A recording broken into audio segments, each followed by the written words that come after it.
இன்னைக்கு பாருங்க, போட்டி பள்ளிவாசல் கட்டி விட்டாங்க. சமுதாயத்தை கூறு போற அமைப்புல சில இடங்கள்ல எல்லாம் போட்டி பள்ளிவாசல் அப்படின்னு.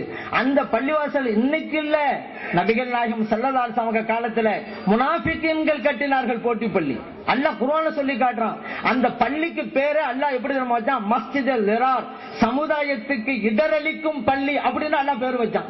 அன்றைக்கு முனாஃபிகீன்கள் கட்டினாங்க, நபிகள் நாயகம் ஸல்லல்லாஹு அலைஹி வஸல்லம் சொல்லிட்டாங்க, அந்த பள்ளியை போய் எரிச்சிருங்கன்றாங்க. ஏன்? சமுதாயத்துக்கு கூறு போடுறதுக்காக வேண்டி. இங்க 4 பேர் இருக்கிறது, அங்க 4 பேர் இருக்கிறது, சமுதாயம் கட்டுக்கோப்பா இருக்கிறதுல இதை சிதைக்க வைக்கணும், அதான் நோக்கம் அப்படின்னு சொன்னாங்க. ஆனா இப்ப அப்படிலாம் கிடையாது. ஏன்னா இந்தியா நாடு ஜனநாயக நாடு, எல்லாருக்குமே அவங்களுக்கு வழிபாட்டு தலத்தை அமைத்துக் கொள்வது உரிமை இருக்குது, அது ஒரு விஷயம். ஆனா இந்த மஸ்ஜித் லிரார்ங்கிறது பள்ளியே அல்ல நம்ம இடத்துல. அதனால போட்டி பள்ளிவாசல் எங்கெல்லாம் இருக்குதோ அங்கெல்லாம் நம்மளுக்கு தொழு போக கூடாது. நினைவுல வைங்க. நீங்க உள்ளுக்கு போய் தெரிஞ்சிட்டா உள்ளுக்கு போக கூடாது, தெரியாம போயிட்டா உடனே வெளியே வாங்க. ஜும்மா உங்களுக்கு பரவாயில்ல, தேவையில்லைங்க, லுஹர தொழுதுட்டு போங்க. ஏன் அங்க தொழுதா உங்களுக்கு தொழுக கூடாது? ஏன்னா அந்த பள்ளியில தொழு கூடாதுன்னு அல்லாஹ் சொல்றான். வலா தகும் ஃபீஹி, அல்லாஹ் குர்ஆன் சொல்றான். இப்படி போட்டி பள்ளி வாசல்ல போய் நீ தொழாதே என்று அல்லாஹ் சொல்றான். நம்ம தொழுகிறது அல்லாஹ்வுக்கு தான். அல்லாஹ்வுடைய கட்டளை மீறி அங்க போய் தொழுதாக்க நல்ல நன்மையை தருவானா?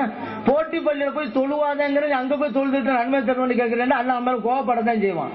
அதனால போக கூடாது. ஏன்னா அது பள்ளியே கிடையாது, அங்க போய் நம்ம தொழுவதுங்க கூடாது. ஏன்னா இது நோக்கம் என்ன? இறைவன் குர்ஆன்ல சொல்லி காட்டுறான், தஃப்ரீகம் பைனல் முஃமினீன். பாத்தீங்களா இன்னைக்கு என்ன செய்யறாங்களோ இந்த உருவ வழிபாட்டுக்காரர்களான வஹாபிகள், அத குர்ஆன்ல இறைவன் தெளிவா சொல்லி காட்டுறான். முஸ்லிம்களுக்கு மத்தியிலே பிரிவினை ஏற்படுத்த வேண்டும் என்பதற்காகத்தான் போட்டி பள்ளியை கட்டுகிறார் என்று அல்லாஹ் குர்ஆன்ல 1400 வருஷத்துக்கு முன்னாலே இறக்கிட்டான். அப்படியே பாத்துக்கிறோங்க.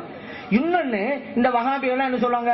ஏங்க நாங்க நல்லது தானங்க செய்யறோம், நல்லது தானங்க இந்த பள்ளியெல்லாம் கட்டுவோம், இப்படித்தான் சொல்லுவாங்கிறது அல்லாஹ் குர்ஆன் சொல்லி காட்டுறான். அதுல வருது அங்க வல யஹலிஃபுன்ன, சும்மா சொல்ல மாட்டாங்க, சத்தியமே பண்ணுவாங்க. இன் அரத்னா இல்லல் ஹுஸ்னா, நாங்க நல்லதுதான் இந்த சமுதாயத்தை செய்யறோம் என்றுதான் சொல்லுவார்கள்.